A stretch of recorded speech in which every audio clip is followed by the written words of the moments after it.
In attuazione abbiamo il PON Inclusione con la realizzazione di 7 moduli. 7 moduli comprendono 2 moduli di sport, calcio, pallavolo, poi abbiamo un modulo di lingua inglese, un modulo di musica, teatro, scrittura creativa e matematica.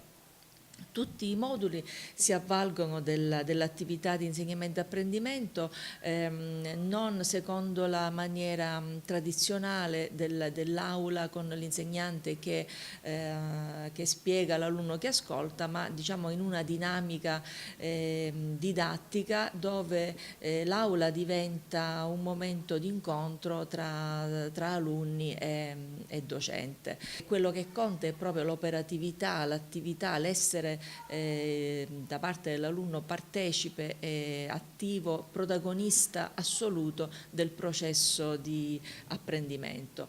Proprio per questo motivo noi abbiamo attivato una didattica innovativa attraverso l'uso delle tecnologie, di metodologie quali il coding e lo scratch, grazie ai quali i bambini apprendono più facilmente e tutto diventa più semplice, più facile e più divertente. Il PON Inclusione, quello che è in atto attualmente nella nostra scuola, ha lo scopo di arginare quanto più possibile il fenomeno della dispersione scolastica, di favorire il successo formativo degli alunni, quindi garantire pari opportunità, laddove per pari opportunità intendiamo non dare a tutti le stesse cose, ma dare a ciascuno ciò di cui ha bisogno.